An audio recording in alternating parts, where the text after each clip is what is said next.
Welcome everyone to another episode of Follow the Light Music Review. My name is John DeLaurentis, and this is episode 7 in my series ranking the albums. And today, after a long wait, I'm going to be doing Petra's Part 2 of ranking the albums, covering the JOHN SCHLITT era. If you saw my Part 1 video that was posted on the channel in January of this year, I went over the discography of Petra, ranking their albums according to my favorites in the Greg X. Boltz years of the band. But of course, the JOHN SCHLITT years cover a lot more albums than the first part.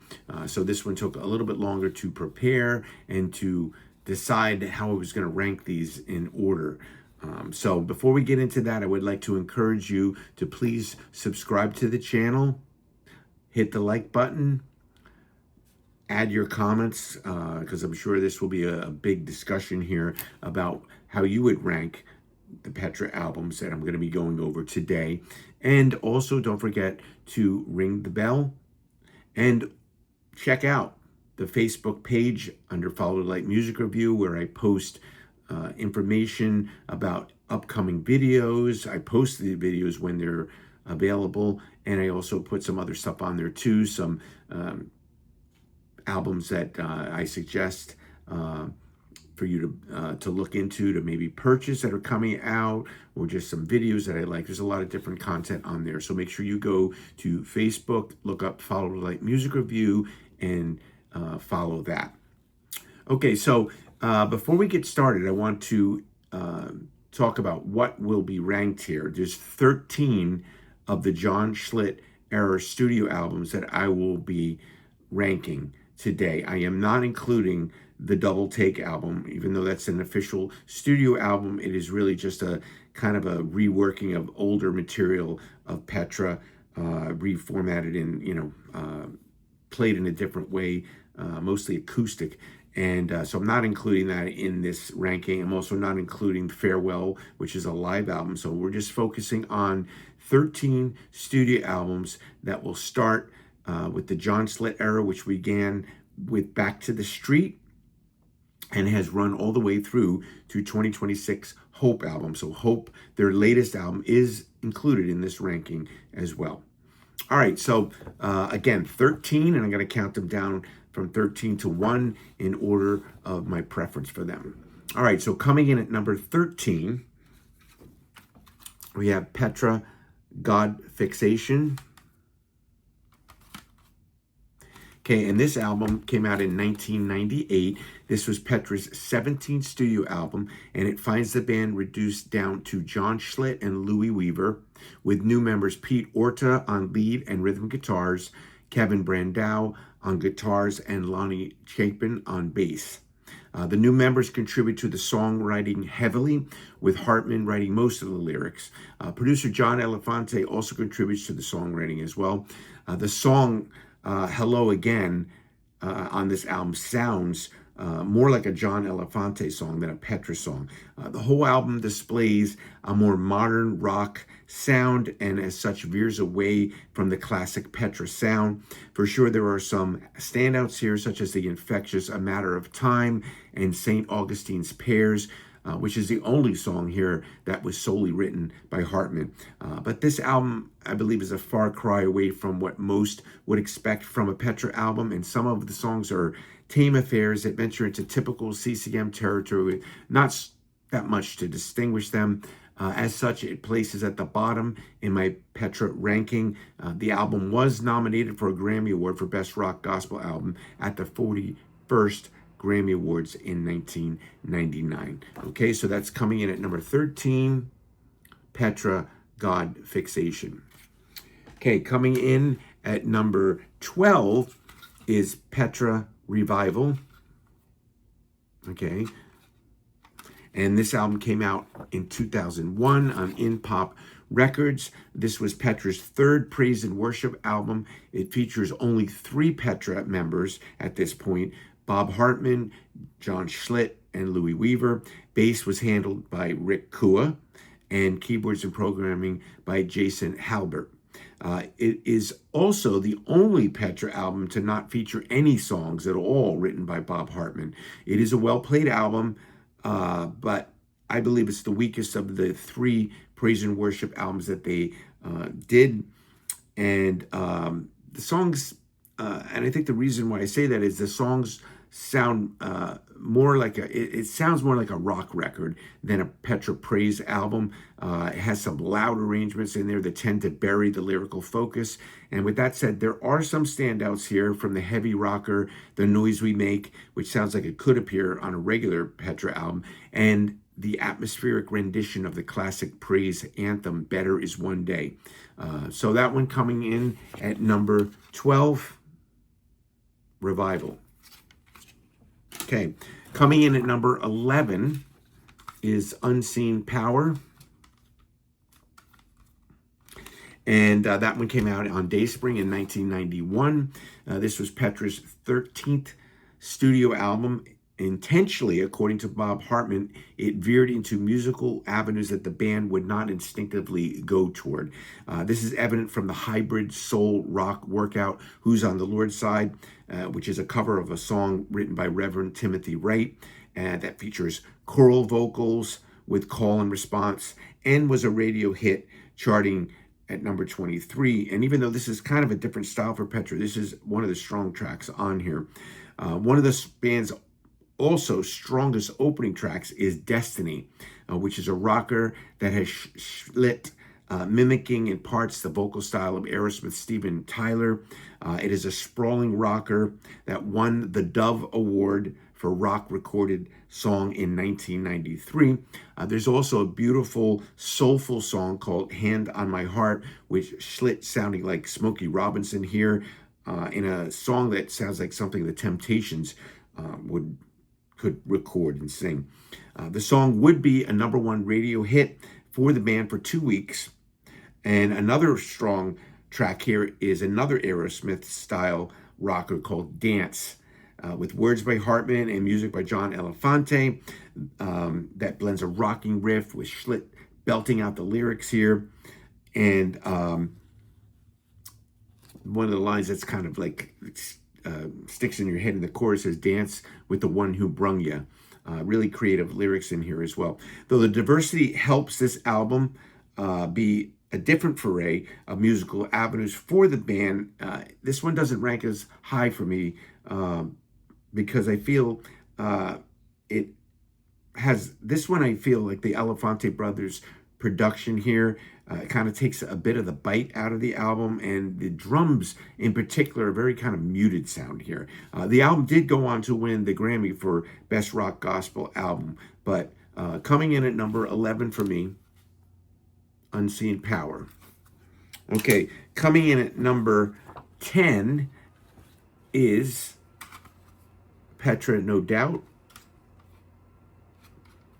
And this was the band's 15th studio album that came out in 1995 on Word Epic.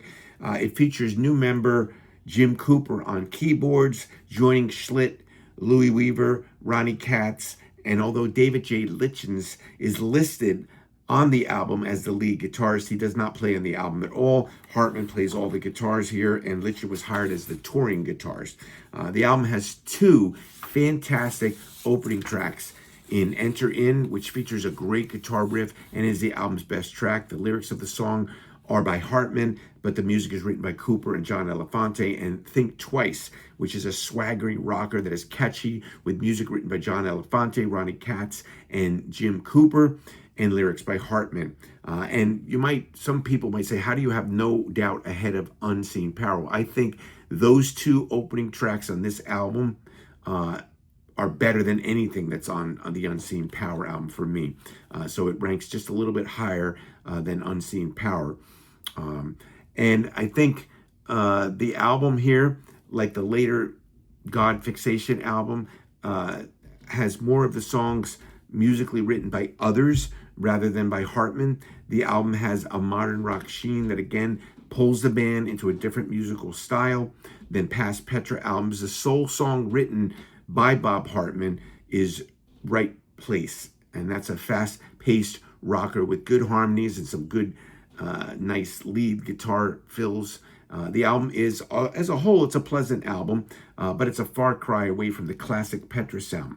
So as a result, it comes in lower in my list. But again, those two opening tracks are just absolutely fantastic tracks on this album. And again, of course, Hartman is involved with the album, even though he's not shown in the cover. He does all the guitars and he does co-write on the album here. So coming in at number 10 is Petra, No Doubt.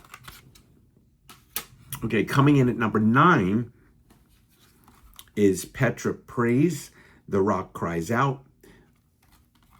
Okay, and this was the first Praise album that came out in 1989 from the band on Dayspring. The album was a huge success. It eventually was certified gold, meaning it sold over 500,000 copies. It predates the explosion of the modern praise and worship music that would take over the Christian music world in the 2000s. That was spearheaded in many ways by Michael W. Smith's 2001 album, Worship.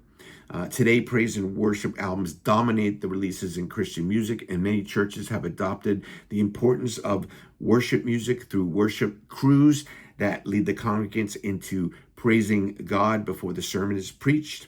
The church I attend has a worship crew with drums and bass and keyboards and guitars and sometimes horns, sometimes violin, percussion instruments, and I think it's very common in a lot of the modern churches to have that praise and worship time. I love it. It really sets the tone. It gets you in a worshipful mood and gets you ready to hear God's word when the pastor comes up to preach. So the album here, apart from the two Bob Hartman originals, it's primarily made up of a collection of popular praise and worship classics like Jamie Owens Collins, The Battle Belongs to the Lord, I Will Celebrate When the Spirit of the Lord, We Exalt Thee, and I Will Call Upon the Lord. The songs are given the Petra rock treatment, and it is a solid album, if a bit disjointed release. It does feature this kind of strange detour on here with this 50s doo-wop song called Friends, which seems kind of out of place on the album. But I believe their second praise and worship album would improve upon this one. All right, so coming in at number 9, Petra, Praise, The Rock Cries Out.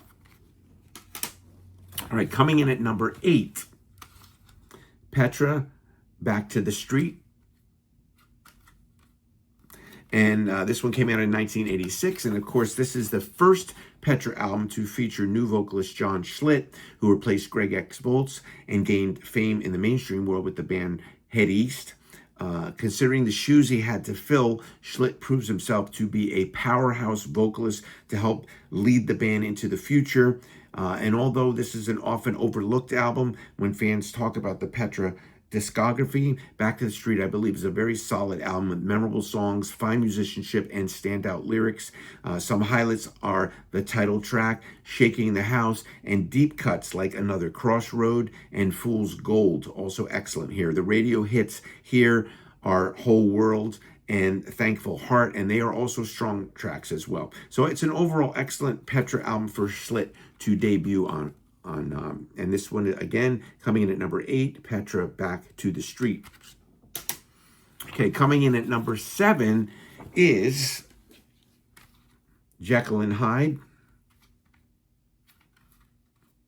Okay, this is the 2-disc version. This one has the Spanish version here. This one came out from Girder Records. But this album was originally released in 2003 by In Pop Records. It's Petra's 20th studio album.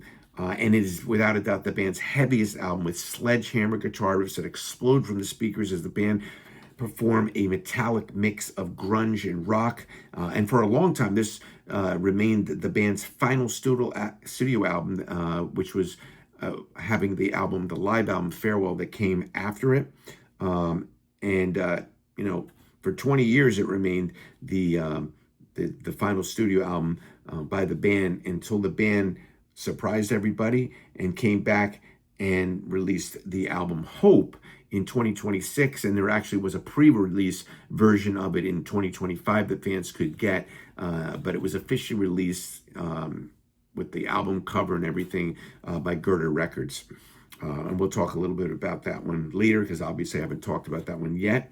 It's a very short album, Jekyll and Hyde. It's 31 minutes long, but it is filled with great songs, from the opening title track to the infectious Woulda, Shoulda, Coulda, written by Hartman and Greg Bailey. The band was now only Hartman and Schlitt here, with the rest of the instruments covered primarily by members of the Newsboys. We have Phil Joel here on bass, Peter Furler on drums, Jeff Frankenstein on programming, and additional musician Wade James on bass. So one could hope for some killer guitar solos to appear within these songs, but outside of some solo fills, the album is straight riffage played at high volume that will shake the walls. It is an enjoyable slab, a high-velocity rock.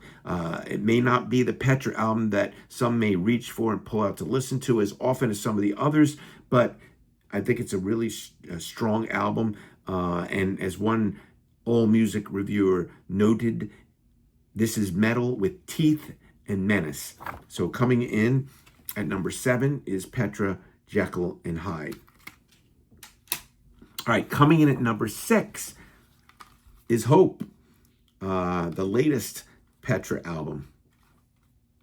And this album, again, came out on Gerda in 2026. And who would have guessed that over 20 years since their last studio album, Jekyll and Hyde, was released, that Petra would come roaring back with an album as good as this one. Opening track, Filthy Lucre, is a high-energy rocker with a contagious chorus and one of the finest songs in the Schlitt years discography. The album shows a late-era Petra is still able to deliver the goods with a set of songs that gets better and better with each listen, from the album's first single, Deliver Me, the passionate rocker Thorns, which features a nice Laurie keyboard solo and some guitar solo fills by Hartman, and the Styx-influenced We Rejoice in Hope.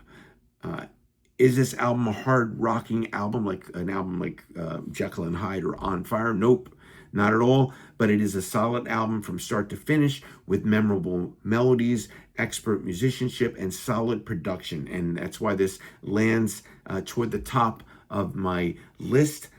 You can check out my full review for the album, where I go over every single song on the album, also on the channel under my album review playlist. All right, so we're down to the top 5. All right, so coming in at number 5 is Petra Praise 2, We Need Jesus.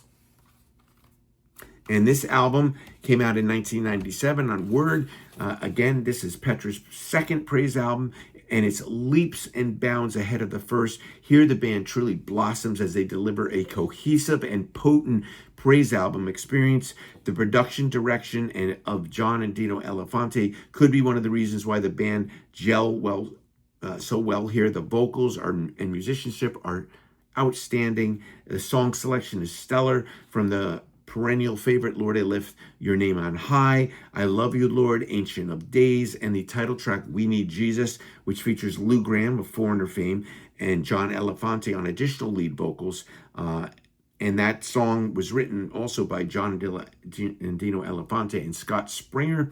Hartman also offers some fine originals on here, as well as Lovely Lord. And, you know, this, if I want to hear a Petra praise and worship album, this is the album I go toward. I think it's the strongest, again, of the 3.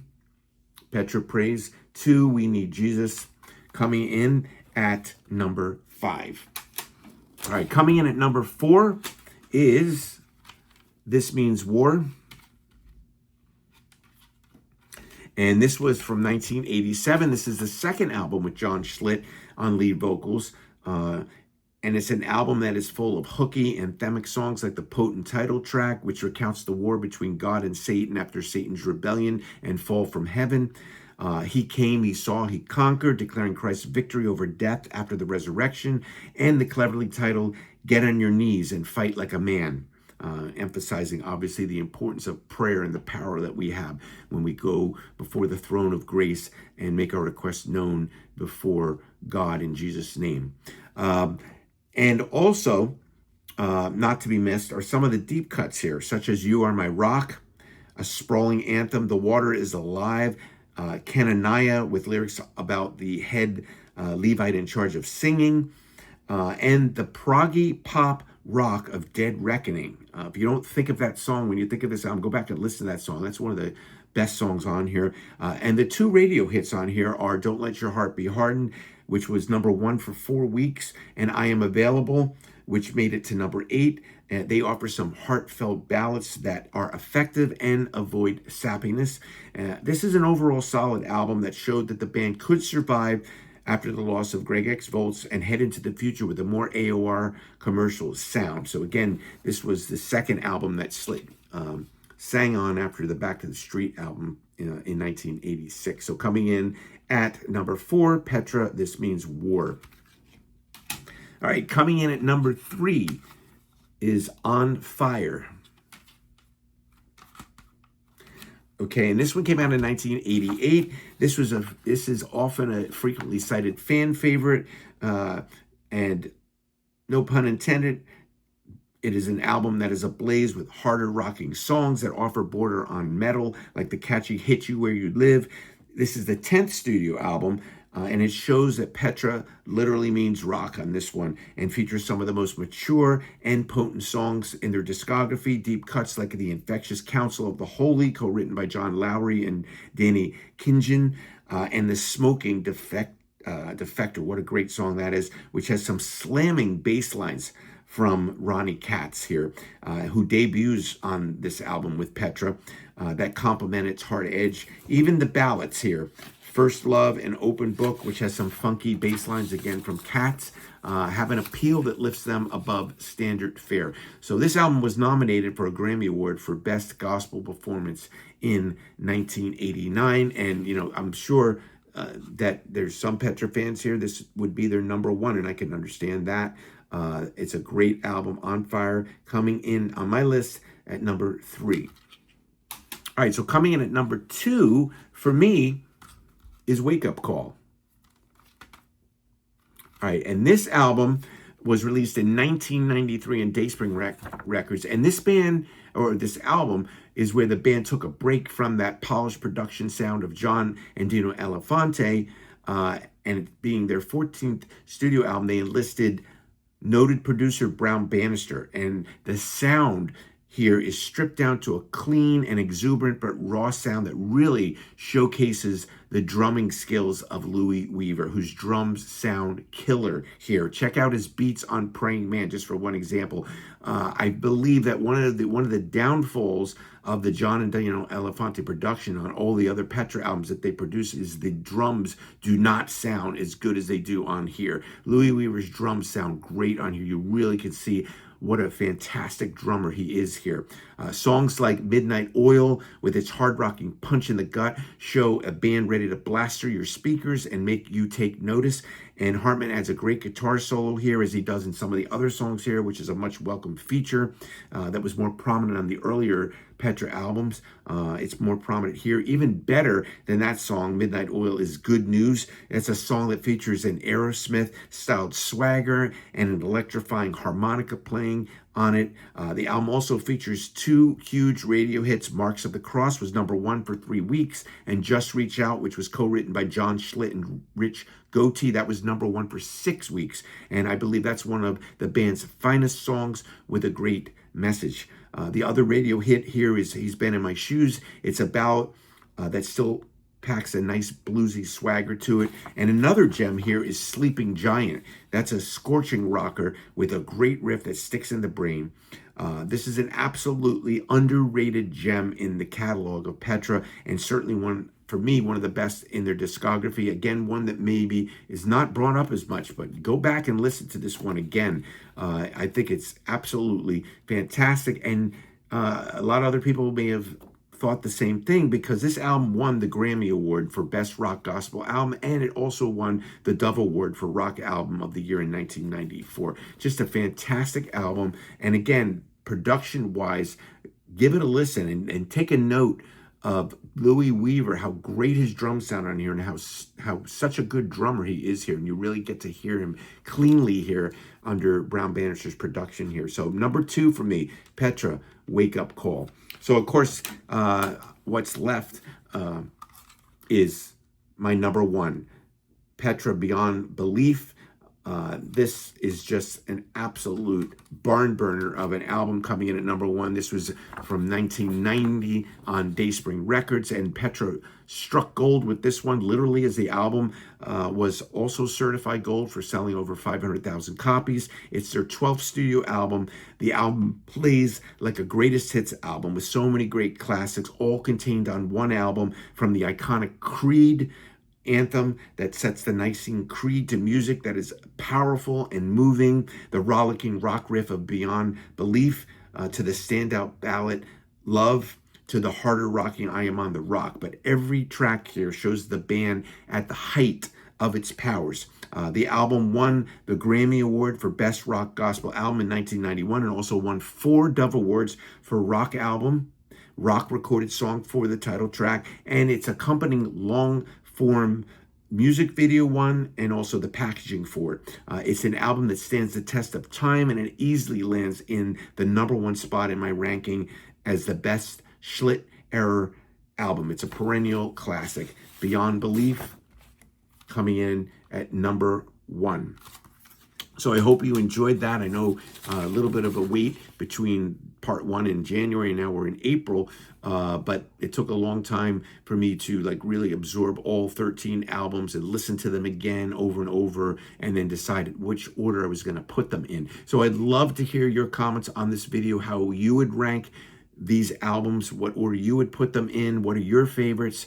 I would love to hear it in the comments, so make sure you chime in, get into the conversation, and I'd love to hear what you think of these 13 Petra studio albums that I reviewed here today. So I hope you enjoyed that, and I'll be doing some other related kind of Petra type things here, maybe in the future, planning something like my favorite Petra songs, maybe my top 10 favorite Petra songs, across their entire catalog. I could do that as well. So more things to come in the future on the channel. So just make sure you hit that subscribe button, ring the bell so you can get notified of the new content. And as always, as I always encourage you at the end of every video, remember to follow the light that shines out of the darkness. God bless everyone.